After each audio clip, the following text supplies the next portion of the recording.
ಇಲ್ಲಿ ನಾಗರ ಪಂಚಮಿ ಹಬ್ಬಕ್ಕೆ ರೊಟ್ಟಿ ಹಬ್ಬ ಅಥವಾ ರೊಟ್ಟಿ ಪಂಚಮಿ ಅಂತಾರಲ್ಲ, ಅವತ್ತಿನ ದಿವಸ ನಾವು ಗಸಗಸೆ ಪಾಯಸ ಮಾಡಿದ್ವಿ ನೋಡ್ರಿ.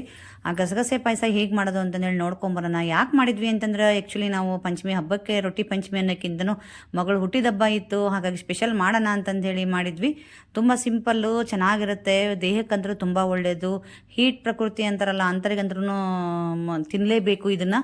ಹಾಗೆ ಗಸಗಸೆ ಪಾಯಸ ಅಂದಮೇಲೆ ಗಸಗಸೆನ ಒಂದು ಸ್ವಲ್ಪ ಫ್ರೈ ಮಾಡಿಕೊಂಡೆ. ಇಲ್ಲಿ ಕೊಬ್ಬರಿ ಸ್ವಲ್ಪ ಹಾಡಾಗಿತ್ತು ಅಂತಂದು ಹೇಳಿಬಿಟ್ಟು ನಾನು ಅದನ್ನು ಬಿಸಿನೀರಲ್ಲಿ ಹಾಕಿ ಕುದಿಸ್ಕೊಂಡ್ವಿ. ಆಂಟಿ ಮಾಡ್ತಾಯಿದ್ರು, ಆಂಟಿ ಮಾಡೋದು ಮೆಥಡ್ ಇದೆ ಆ್ಯಕ್ಚುಲಿ, ನಾನು ಮಾಡೋ ಮೆಥಡ್ ಬೇರೆ ಇದೆ. ಹಾಗೆ ಅದಕ್ಕೆ ಗೋಡಂಬಿ ಮತ್ತು ಪಿಸ್ತಾನ, ಬಾದಾಮಿ ಮತ್ತು ಪಿಸ್ತಾನ ಫ್ರೈ ಮಾಡ್ಕೊಂಡ್ವಿ. ಇಲ್ಲಿ ಏನಂದ್ರೆ ಇವರು ಕೊಬ್ಬರಿನ ಹಾಕಿ ಯೂಸ್ ಮಾಡ್ತಿದ್ದಾರೆ, ನಾನು ಇಲ್ಲಿ ಅಕ್ಕಿ ಹಾಕಿ ಯೂಸ್ ಮಾಡ್ತೀನಿ ನನ್ನ ಗಸಗಸೆಗೆ.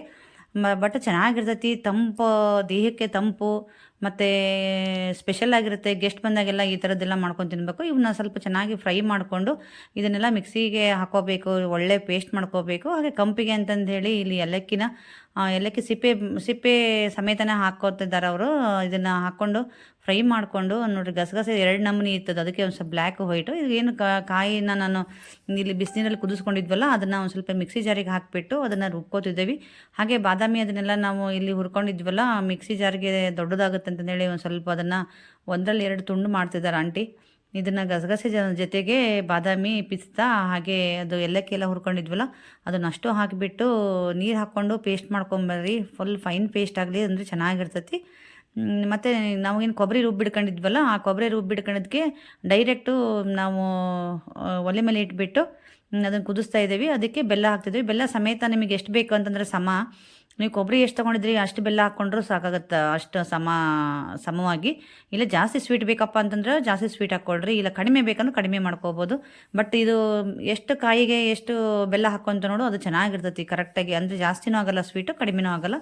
ಚೆನ್ನಾಗಿ ಮಿಕ್ಸ್ ಮಾಡಿಕೊಂಡು ಬೆಲ್ಲದಲ್ಲಿ ಏನಾದರೂ ಕಸರೋದಿಲ್ಲ ಇತ್ತು ಅಂತಂದರೆ, ಕಲ್ಲು ಓದಿದ್ರೆ ನೀವು ಸೋಸ್ಕೋಬೋದು. ಬೆಲ್ಲ ಬೇಕಂದ್ರೆ ನೀರು ಮಾಡಿಕೊಂಡು, ಅಂದರೆ ಅದನ್ನು ಕರಗಿಸ್ಕೊಂಡ್ಬಿಟ್ಟು ಆಮೇಲೆ ಬೇಕಾದ್ರೆ ಹಾಕೋಬೋದು. ಇದು ನಮ್ಮದು ಏನೂ ಇಲ್ಲ ಅಂತ ನಮಗೆ ಗೊತ್ತು, ನಾನು ಯೂಸ್ ಮಾಡ್ತಿದ್ದೀನಿ ಈ ಬೆಲ್ಲ, ಹಾಗಾಗಿ ಡೈರೆಕ್ಟ್ ಹಾಕಿದ್ದು. ಇದು ನೋಡಿ ಚೆನ್ನಾಗಿ ಕುದೀತಾ ಇದೆ. ಏನು ಈಗ ನಾವು ಡ್ರೈ ಫ್ರೂಟ್ಸ್ ಎಲ್ಲ ಪೇಸ್ಟ್ ಮಾಡಿಡ್ಕೊಂಬಂದಿದ್ವಲ್ಲ, ಅದನ್ನು ಕೂಡ ಇವಾಗ ಅದಕ್ಕೆ ಹಾಕಿಬಿಟ್ಟು ನಾವು ಮಿಕ್ಸ್ ಮಾಡ್ತಾಯಿದ್ದೀನಿ. ನಿಮಗೆ ಕನ್ಸಿಸ್ಟೆನ್ಸಿ ನೋಡಿರಿ, ಏನಾದ್ರು ತಿಕ್ ಬೇಕಂದ್ರೆ ತಿಕ್ಕು, ಅಥವಾ ತಿನ್ನಬೇಕಂದ್ರೆ ಅಂದರೆ ತೆಳ್ಳಗೆ ಬೇಕಂದರೆ ನೀವು ಕುಡಿಯೋಕೆ ಬೇಕಂದ್ರೆ ಅಷ್ಟು ತೆಳ್ಳಗೆ, ಇಲ್ಲಾಂದ್ರೆ ದಪ್ಪ ಬೇಕಂದ್ರೆ ತಿಕ್ಕ ನೀವು ಮಾಡ್ಕೋಬೋದು. ಕನ್ಸಿಸ್ಟೆನ್ಸಿ ನಿಮ್ಮ ಅನುಕೂಲ ನೋಡ್ಕೊಂಡು ಮಾಡ್ಕೊಳ್ರಿ. ನಾವು ನೋಡಿಲ್ಲಿ ಗಟ್ಟಾಯಿತು, ಸ್ವಲ್ಪ ಇನ್ನೂ ಸ್ವಲ್ಪ ನೀರು ಹಾಕೋಣ. ಪಾಯಸ ಅಂದರೆ ಪಾಯಸದ ಹದಕ್ಕೆ ಇರಬೇಕು ಅಂತಂದೇಳಿ ಮತ್ತೆ ಮಿಕ್ಸಿಗೆಲ್ಲ ಡ್ರೈ ಫ್ರೂಟ್ಸ್ ಆಗಿತ್ತಲ್ಲ, ಅದಕ್ಕೆ ಒಂದು ಸ್ವಲ್ಪ ನೀರು ಹಾಕಿಬಿಟ್ಟು ನಾವು ಇಲ್ಲಿ ಹಾಕ್ಕೊಂಡು ಮತ್ತೆ ಹಾಕಿದ್ವಿ, ನೀರು ಹಾಕಿಬಿಟ್ಟು ಮತ್ತೆ ಹಾಕಿದ್ವಿ. ಹಾಗೆ ಅದನ್ನು ಚೆನ್ನಾಗಿ ಕುದೀತಾ ಇರಬೇಕಾದ್ರೆ ಇವಾಗ ಒಂದು ಡ್ರೈ ಫ್ರೂಟ್ಸ್ ಒಗ್ಗರಣೆ ಕೊಡಬೇಕು. ತುಂಬ ಚೆನ್ನಾಗಿರ್ತೈತಿ, ಸಖತ್ತಾಗಿರ್ತೈತಿ. ಯಾರಾದರೂ ಗೆಸ್ಟ್ ಬಂದಾರಪ್ಪ ಅಂದರೆ ಈ ಥರ ಮಾಡ್ಕೋಬೋದು. ಹಾಗೆ ಕಾಯಿನೂ ಕೂಡ ಜಾಸ್ತಿ ಇದೆ ಅಂದಾಗ ಈ ಥರ ಒಂದು ಮಾಡ್ಕೋಬೋದು. ಕಾಯಿ ಮನೇಲಿದ್ದಾಗ. ಮತ್ತು ಕಾಯಿ ಕೂಡ ಗುಡ್ ಕೊಲೆಸ್ಟ್ರಾಲ್ ಅಲ್ವಾ, ತುಂಬ ಹೆಲ್ದಿ ರೆಸಿಪಿ ಅಂತಲೇ ಹೇಳ್ಬೋದು ಗಸಗಸೆ ಪಾಯಸ. ಗಸಗಸೆನೂ ಕೂಡ ಹೆಲ್ದಿ, ಒಳ್ಳೆ ಜಿಂಕ್ ಅಂಶ ಇದೆ. ಡ್ರೈ ಫ್ರೂಟ್ಸೂ ಕೂಡ ಹೆಲ್ದಿ.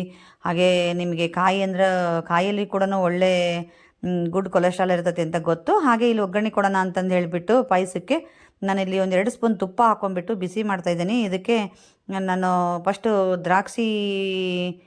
ಫ್ರೈ ಮಾಡಿಕೊಂಡು ಅದಕ್ಕೆ ನಾನು ಗೋಡಂಬಿ ಕಟ್ ಮಾಡಿಕೊಂಡಿದ್ದೀನಿ. ಗೋಡಂಬಿನೂ ಕೂಡ ಅದಕ್ಕೆ ಹಾಕಿಬಿಟ್ಟು ಫ್ರೈ ಮಾಡಿಕೊಂಡು ಡೈರೆಕ್ಟಾಗಿ ಪಾಯಸಕ್ಕೆ ಒಗ್ಗರಣೆ ಕೊಡ್ತೇನೆ ನೋಡಿರಿ. ಬಿಸಿ ಬಿಸಿ ಪಾಯಸನ ನಾವು ಇವತ್ತು ರೊಟ್ಟಿ ಹಬ್ಬ ಅಥವಾ ರೊಟ್ಟಿ ಪಂಚಮಿ ಇರೋದಕ್ಕೆ ನಾನು ಸ್ಪೆಷಲ್ ಆಗಿರಲಿ ಅಂತಂದು ಹೇಳಿ ನನ್ನ ಯೂಟ್ಯೂಬ್ ಅಕೌಂಟಲ್ಲಿ ಐತಿ ಮುದ್ದೆ ಚಪಾತಿ ಅಥವಾ ಬಿಳಿ ಹೋಳಿಗೆ ಅಂತ, ಅದನ್ನು ಮಾಡ್ತಾಯಿದ್ದೆ ನಾನು. ಅದನ್ನು ಇದ್ರ ಜೊತೆ ತಿನ್ನಕ್ಕೆ ಬರುತ್ತೆ ಅಂತಂದು ಹೇಳಿಬಿಟ್ಟು, ಹಾಗೆ ಅವರೆಕಾಳು ಸಾಗು ಮಾಡಿದ್ವಿ.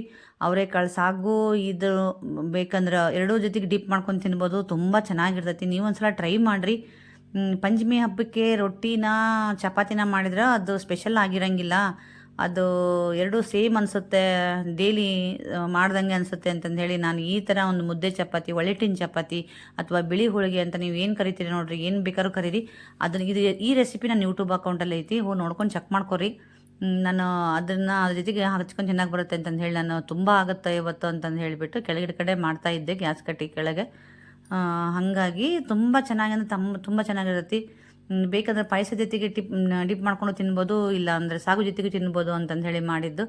ಇವತ್ತಿನ ಒಳ್ಳೆ ರೆಸಿಪಿಗಳನ್ನ ನಾನು ತುಂಬ ಮಿಸ್ ಮಾಡ್ಕೊಂಡ್ವಿ. ಊಟ ಮಾಡಿ ಮಾಡಿ ತುಂಬ ಚೆನ್ನಾಗಿತ್ತು ಅಂತಂದೇಳಿ ನೀವು ಮಾಡ್ಕೋಬೇಕಂದ್ರೆ ಒಂದ್ಸಲ ಟ್ರೈ ಮಾಡಿ, ಹೇಗಿತ್ತು ಅಂತಂದೇಳಿ ಕಮೆಂಟ್ ಮೂಲಕ ತಿಳಿಸಿ. ನೀವು ಗಸಗಸೆ ಪಾಯಸ ಯಾವ ರೀತಿ ಮಾಡ್ತೀರಿ ಅಂತಂದೇಳಿ ನನಗೆ ತೋರಿಸೋದನ್ನು ಮಾತ್ರ ಮರಿಬೇಡಿ. ಹಾಗೆ ಇವತ್ತು ಲಾಸ್ಟಿಗೆ ನೋಡಿರಿ ರೆಸಿಪಿ ಎಲ್ಲ ಏನೇನಿತ್ತು ಅಂದ್ರೆ ಅವರೆಕಾಳು ಸಾಗು, ಹಾಗೆ ಇಲ್ಲಿ ಏನಂತಂದ್ರೆ ಗಸಗಸೆ ಪಾಯಸ, ಹಾಗೆ ಬಿಳಿ ಹೋಳಿಗೆ, ಒಂದು ಖಾರ ಚಟ್ನಿ ಇದೆಲ್ಲ ಹಚ್ಕೊಂತ ತಿಂದರೆ ಆಹಾ ಸ್ವರ್ಗಕ್ಕೆ ಎರಡೇ ಗೇಣು ಅಂತಾರಲ್ಲ, ಕರೆ ಒಂದೇ ಗೇಣಾಗಿತ್ತು ಅಂತ ಅನಿಸ್ತು ನನಗೆ. ಈ ವಿಡಿಯೋ ನಿಮ್ಗೆ ಇಷ್ಟ ಆಯ್ತು ಅಂದರೆ ಪ್ಲೀಸ್ ಲೈಕ್ ಮಾಡೋದನ್ನು ಮರಿಬೇಡಿ, ಹಾಗೆ ಕಮೆಂಟ್ ಮಾಡಿ. ನೀವೆಲ್ಲ ಹಬ್ಬಕ್ಕೆ ರೊಟ್ಟಿ ಪಂಚಮಿಗೆ ಏನೇನು ಮಾಡಿದ್ರಿ ಅಂತಂದು ಹೇಳಿ ನೀವು ತಿಳಿಸ್ರಿ. ರೊಟ್ಟಿ ಪಂಚಮಿಗೆ ಏನೇನು ಮಾಡ್ತಾರೆ ನಾವು ಉತ್ತರ ಕರ್ನಾಟಕದ ನನಗೆ ಗೊತ್ತು, ಆದರೂ ನೀವು ತಿಳಿಸೋದನ್ನು